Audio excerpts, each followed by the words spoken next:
বলছিল বাতিজা আহো, বাতিজা আহো, হ্যাঁ ফরফর ফরফর করে উইরো না, সময়টা তোমার ভালো যাচ্ছে, কিন্তু এই সময় থাকবে না। কারণ তোমার কাঁধে যারা বন্দুক রাইখা রাশিয়ার শিকার করতে চায়, ওয়ান এন্ড অনলি ব্লুটুথ কাক্কা ঝুকাঙ্গা নেই সালা পুতিনরে শিকার করতে চায়, তারা কিন্তু তোমার পিছনে থাকবে না।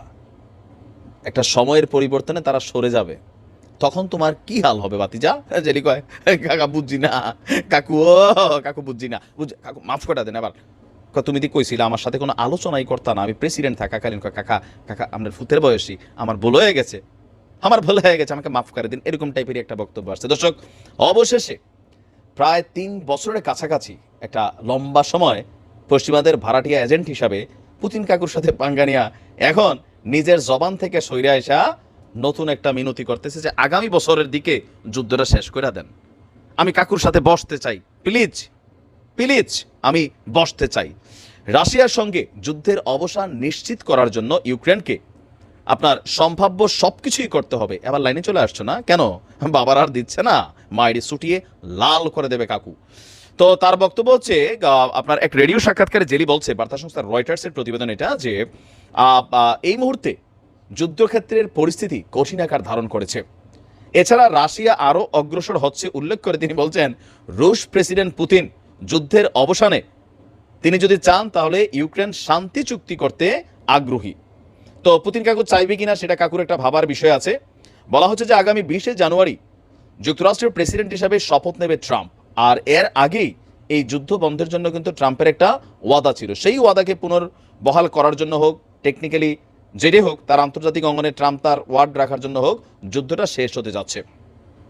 রিপাবলিকান দলীয় প্রেসিডেন্ট ডোনাল্ড ট্রাম্প ইতিমধ্যে তার সম্ভাব্য প্রশাসনের পক্ষ থেকে রাশিয়া যুদ্ধ শেষ করতে যেন পরিকল্পনা করে বা এই যুদ্ধটা যেন শেষ হয়, সেই জন্য তার কাজ তিনি তলে তলে চালিয়ে যাচ্ছেন।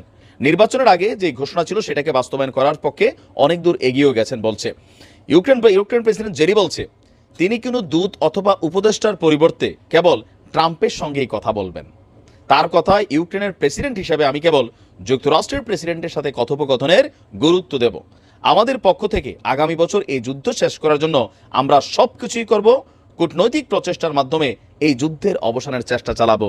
হ্যাঁ, তেল শেষ, ওয়াও, হ্যাঁ তেল শেষ হয়ে গেছে। কারণ হাওলাইত্যা জিনিস দিয়া যুদ্ধ চলে না।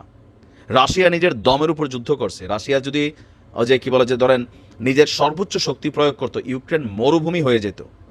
রাশিয়ার কাছে যা ছিল ইউক্রেন ভাড়া করে খুজ্জামাইগা আইনা রাশিয়ার বিরুদ্ধে যেই অ্যাকশন করছে পুতিন, সেখানে ঠান্ডা মাথায় বিষয়টাকে ডিল করছে। কারণ কি, আন্তর্জাতিক অঙ্গনে পুতিনের একটা ফেস ভ্যালু আছে, লাখ লাখ কার লগে জেলির লগে একটা সামতে, হ্যাঁ সময় না হলে তো যুদ্ধে হয় না, এরকম কিন্তু একটা বিষয় আছে।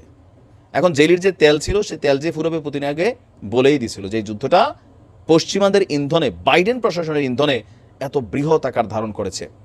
ইউক্রেনে যা যা ঘটছে সেটার জন্য জেলি দায়ী। পুতিন প্রথমেই বলছে যে আমি যুদ্ধ চাই না, জেলি তুমি আত্মসমর্পণ করো, আমি 2টা ফ্রন্টের জন্য আসছি, নিয়ে নিছি, বাড়াবাড়ি করলে আরও নেবে। এখন কিন্তু পুতিন আরও নিয়ে নিছে। এখন ট্রাম্প প্রশাসন কিভাবে যুদ্ধ শেষ করতে চাইবে, যতটুকু সম্ভাব্য অ্যান্সার আমরা দেখলাম, কাকু যেগুলা নিয়ে নিছে এগুলার তুই চাইছা, যেটি আছে তুই এডি রাখ। মানে ইউক্রেন আগে হারাইছিল ক্রিমিয়া, এখন লুহানেস, দোনেস, ঝাফুরিজিয়া সহ আর বেশ কয়েকটা প্রদেশ রাশিয়ার হাতে চলে গেছে। এখন আসছে সেটেলমেন্টের জন্য, যুদ্ধ শেষের জন্য। ইনশাল্লাহ শেষ হয়ে যাবে।